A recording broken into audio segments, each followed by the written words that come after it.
Fala pessoal, tudo certo? Hoje eu vou falar dos módulos de um radar, né? Eu tenho aqui um deixa eu ver aqui o nome dele no datasheet. LD2450 e esse aqui o HLK LD2451, né? Então aqui eu vou colocar a foto deles de ambos e vou falar qual que foi a experiência que eu tive testando eles. Esse cara aqui eu achei que eu tinha queimado de primeira. Eu conectei ele no Arduino. O Arduino não é um cara, tipo assim, para você alimentar e conectar, porque o Arduino ele não tem um... Se você tiver que simular a serial, não vai funcionar, porque esse cara aqui ele tem um balde muito rápido. E ele faz o refresh dos dados em 10 Hz, 10 vezes por segundo. E aí a serial simulada do Arduino não dá conta. Então ou você usa um Arduino Mega, né, que tem mais UART dedicada, ou você vai logo no ESP, que não tem problema. O ESP ele já você consegue pegar as informações tranquilo, até porque o clock do ESP é absurdamente maior do que do Arduino. Aí beleza. Na imagem que eu vou colocar aí no vídeo, vocês vão ver que a anteninha dele ele tem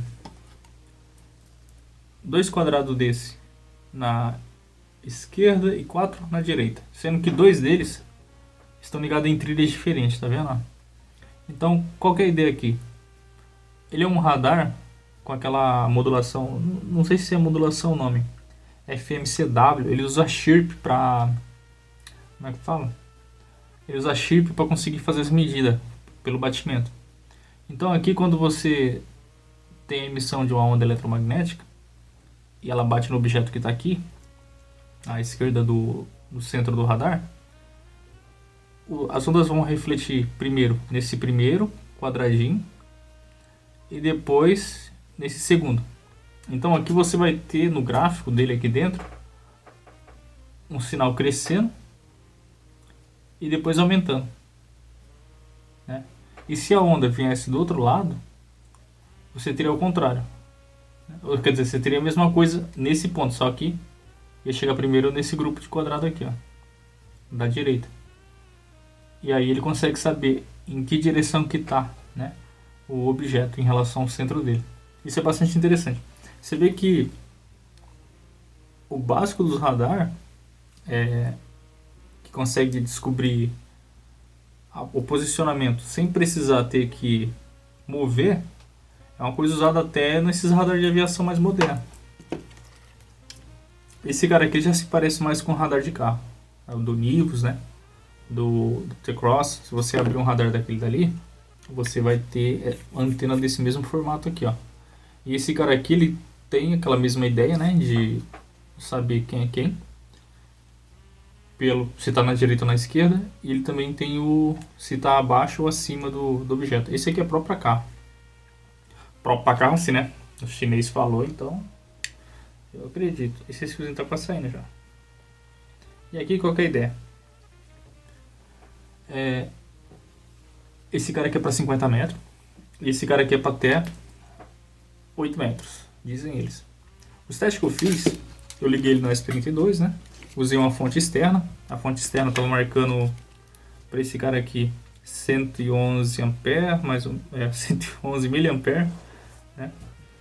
E uma coisa que eu achei estranha já de começo é que eu não estava conseguindo pegar os dados, eu estava acertando o código. E aí eu vi que esse chip dele, cara, esse centralzinho aqui, ó, ele esquenta pra caramba. E esse aqui é o chip do RF. Atrás dele tem um microcontrolador dele que converte esses dados para UART. E ele não esquenta tanto. Agora esse carinha aqui, ele funciona a uns 80 graus. Eu verifiquei isso no datasheet, mas só fui ver depois que eu estava desconfiando seriamente de que eu tinha queimado ele. Primeiro que meu notebook aqui ele não tem aterramento. Então eu coloquei a mão nele e já levei um choque. Aí eu falei, pô, torrei esse cara com estática, né? E eu tava descalço, pisei no chão e levei um choque aqui. Mas não, isso não foi suficiente para queimar ele. Só que tem essa característica, ele aquece pra caramba.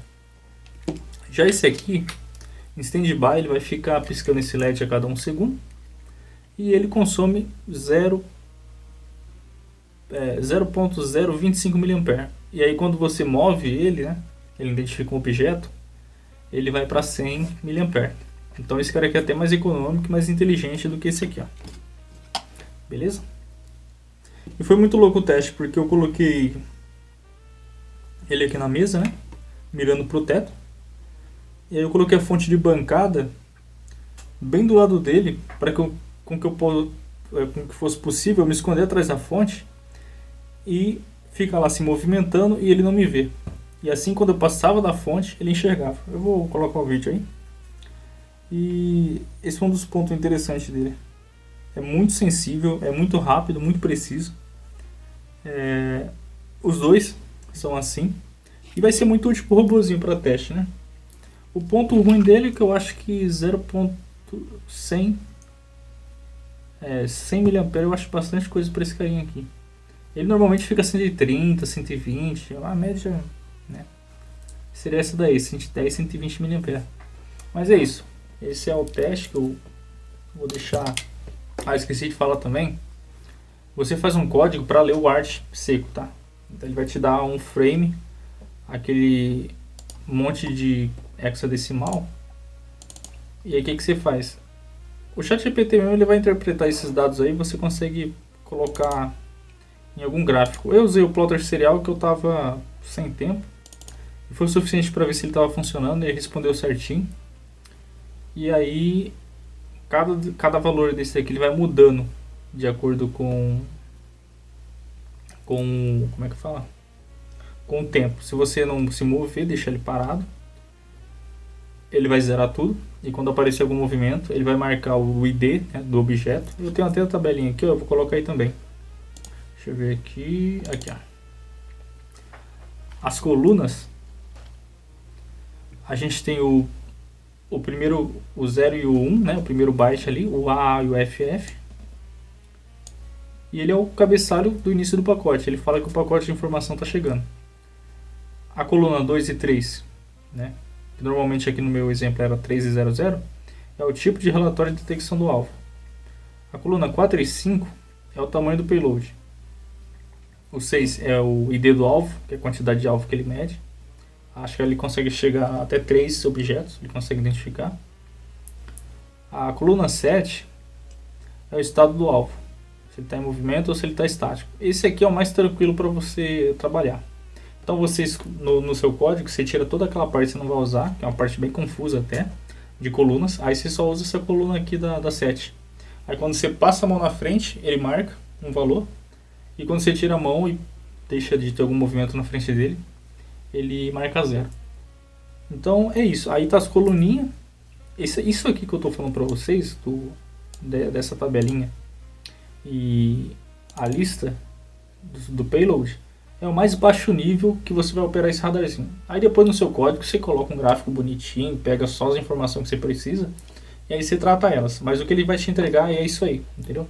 E é bastante informação, você pode pesquisar. Eu vou pesquisar um pouco mais a fundo, porque eu quero fazer um radarzinho para eu conseguir identificar as pessoas passando atrás de algum lugar, ou então o reflexo das pessoas na parede, né? Como ele emite uma onda, essa onda tende a bater na parede, talvez refletir, não sei, eu vou dar uma estudada.